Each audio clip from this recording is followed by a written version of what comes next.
Hi, Shannon Waller here, and welcome to the Inside Strategic Coach podcast with Dan Sullivan. Dan, we were in a workshop recently together, and you brought up a term that just had everyone kind of sit up really straight in their seats and go, oh, that's been me. And that was about entrepreneurial hostage taking.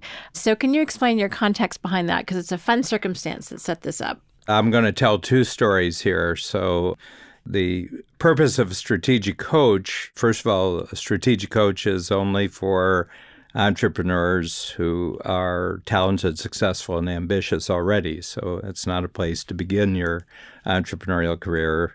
It's actually that you have become very successful and you've kind of almost reached the ceiling of your previous best goals.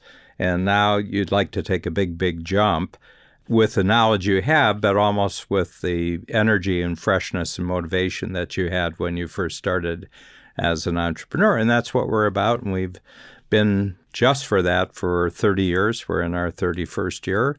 And that's what we do. And the most important thing is that these individuals, that what they're looking for now is an ever expansion of 4 freedoms. And this would be both in their business life and their personal life, but greater freedom of their time, greater freedom of their money, the quality of the money, the quantity of the money, freedom of relationship, both inside and outside their business, and freedom of purpose. You know, what's all this about? What does this do?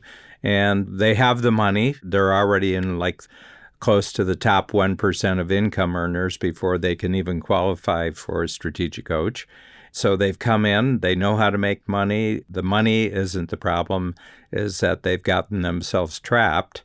And I said, it's like a lot of you have been taken hostage. You're trapped by a hostage taker. Okay. And that was the term. And everybody said, oh, that's so true. And I said, and each of you has different things that when you look at a sense of frustration or a sense, of almost being angry, that basically it would be the same that someone or something has taken you hostage.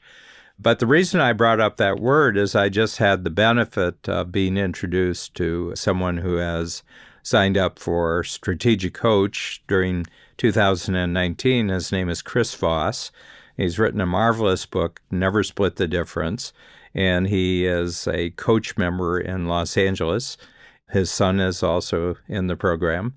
And he was a guest at Joe Polish's really, really marvelous big conference every November called Genius Network. And Chris is a veteran, I think probably a 30-year veteran of the FBI, where he was a chief negotiator in hostage-taking situations. And I highly recommend his book. Brilliant. Never Split the Difference. But anyway, he just showed the whole psychology, the whole approach, the whole communication approach, the whole process that he would set up to stack the odds in his favor that eventually the hostage would be freed from the hostage taker without violence being needed. And he has just developed an amazingly interesting, totally counterintuitive kind of communication approach to this.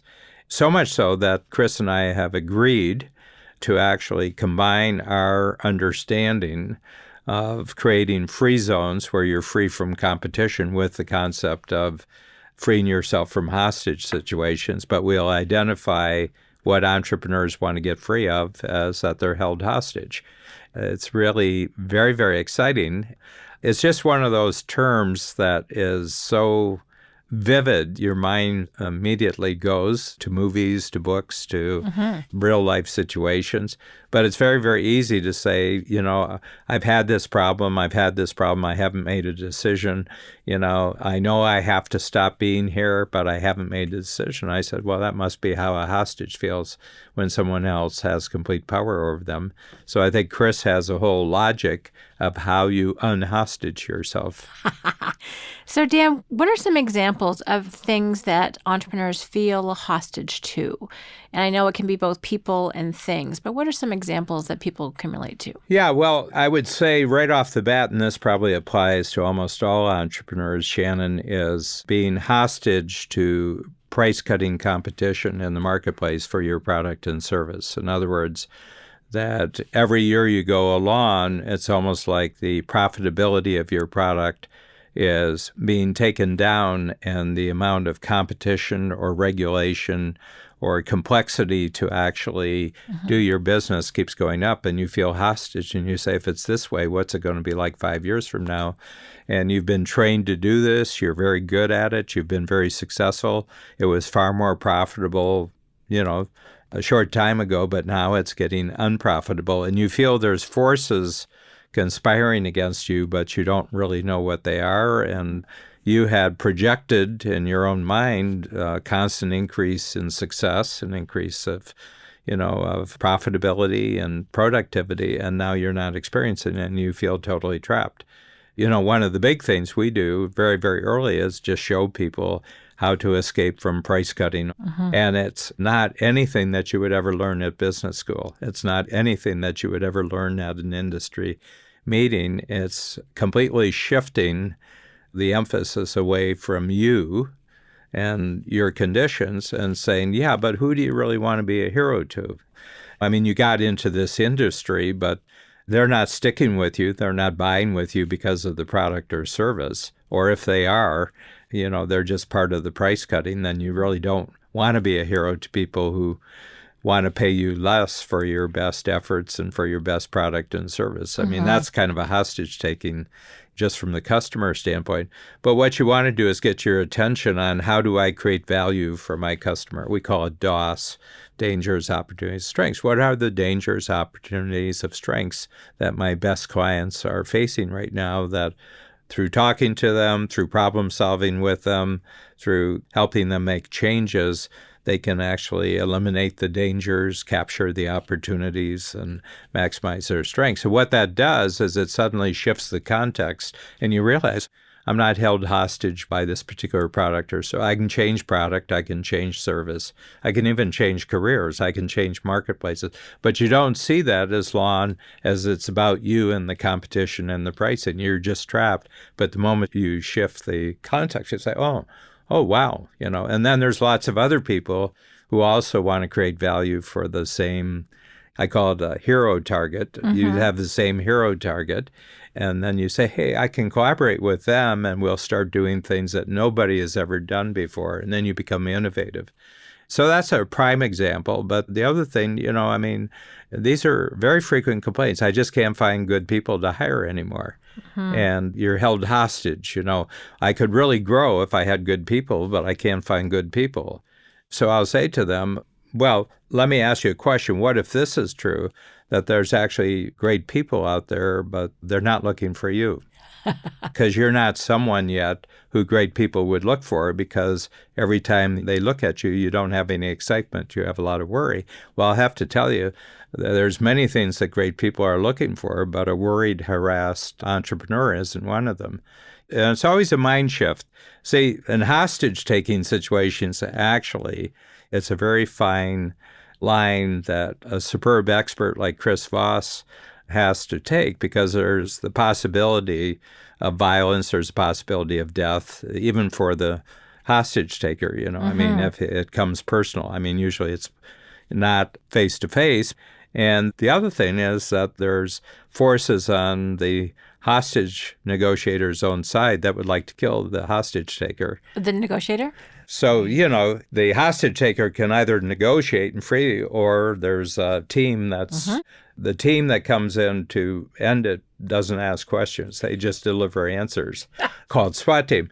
So the whole point about this is that entrepreneurism, if you're really leading a really great entrepreneurial life, you're identifying how you have allowed yourself to be taken hostage by situations in your life. I had a client several years ago. I worked from quarter to quarter with him, and it was clear to me that very easily, if he just made certain decisions, that he could probably jump his revenues by 20-25% within the next 5 years. But he wasn't doing it. And one quarter would go by, and I said, your thinking was really, really clear. And it just seemed to me that it was about 3 quick steps and all the conditions were in place for you to do this. And he said, yeah, but he said, if I went 25%, I'd have to divide that 25% in a divorce court. And I don't want to increase my success by 25 times and then give 12.5 times it away.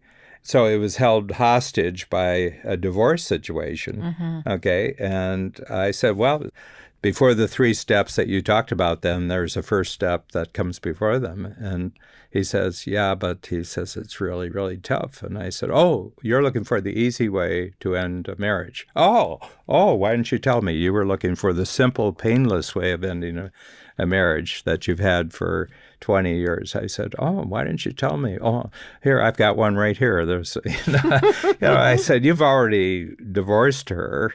And I says, but you're trying to have no suffering on anyone's part. I said, that's not possible. It's not possible. But there is long suffering and quick suffering. And which would you rather have, long suffering or short suffering? And, there weren't children at home or anything like this. They hadn't been friends for a long time. They weren't supportive of each other for a long time. But he was holding his own personal progress and actually her personal progress. But it was just frozen. And I said, I really supported you, but I want to tell you that there's not going to be any more coaching for my part until you make a decision and take action here. And within about 2 weeks, he initiated it. And it was painful, but it was painful for both of them, extremely painful. And she was as taken hostage by the situation as he was. So lots of times, being held hostage is because your brain is frozen, your emotions are frozen, and it's because you've locked yourself that there's only one future that can happen here. There's no other future. And the moment in coaching is we show you immediately within 15 minutes, you can come up with an alternative future. You can come up with 5 alternative futures. And the moment you have, this is bad, but I could do this, and then you get that flexibility that made you a good entrepreneur in the first place. It comes back to you, and then you start making decisions. It's all about tough decisions and committing yourself to things that scare you, but knowing that the capability will come about. So it's a really interesting, but I'm so fascinated with this hostage taking because there's cash flow hostage taking, there's partners hostage taking, there's industries with regulations that take you hostages, there's the market that you're in, that it's going to be worse 5 years from now, hostage taking. And we have, in the United States, and we have clients from around the world, and they're in a geographic area where their best skills and talents in the world isn't going to produce a great result simply because of the market that they're being an entrepreneur in. And we have lots of immigrants in the program who have made a shift from halfway around the world. They said, with my dreams and my talents and my skills, it wasn't going to happen there, so I had to move someplace else. So these are all kinds of hostage-taking situations. But I have to tell you, one thing that the entrepreneur, when they feel like they're held hostage, that they're a co-conspirator with the hostage. In other words, they've agreed to something, and so they've actually set up the conditions. And they have to take full responsibility that they're the ones who set up the hostage-taking situation where they feel like the victim. Is that like a Stockholm syndrome? Yeah, it's even worse than a Stockholm situation.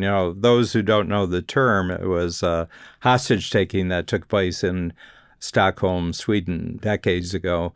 What happened is that the victims began empathizing with the people who were holding their life at risk, and they were more helpful and sympathetic to the hostage takers than they were to the police they'd taken. And it was just that human beings form relationships, and even a bad relationship, they'll form relationships with bad people. But the whole point is there's part of you that's you're favoring the least capable part of you over the most capable part of you.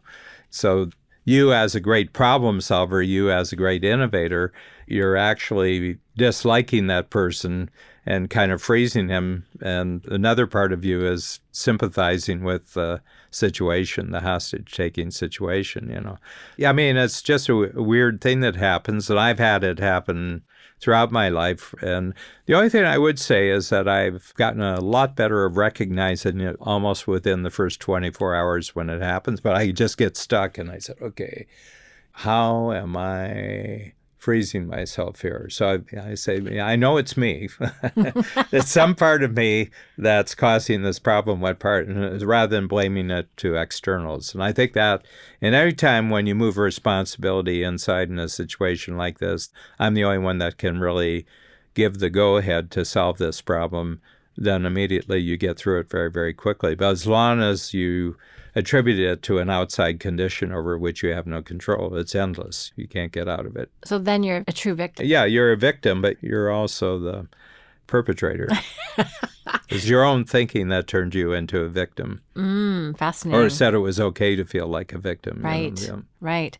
So Dan, you've talked about, in terms of taking action, number one is to take responsibility for how you're thinking about something, the point where you've got yourself in a jam. Yeah, we've met the enemy and it's me.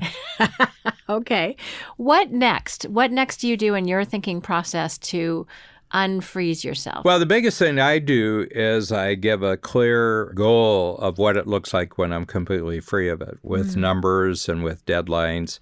Because our brain gets fully functional again when you give it real measurements of change, and that's why I'm a total, I insist that there's no goal that doesn't have a number to measure it, or it has an event, a clear-cut event to measure it, and there's a deadline. And I know that the brain only takes seriously thoughts that have measurable goals attached to them, where there's an improvement in the future, and when it happens, you'll be able to measure the improvement. So that's what I do. So first of all, I'm the one that has to solve this, and I'm committed to do so even though I don't have evidence yet that it'll work. But when it does work, it looks like this, and I'm completely free from this situation. And, a lot of entrepreneurs, they've grown their own lives upwards simply by constantly confronting and getting themselves out of to a certain extent, their own self-created hostage taking.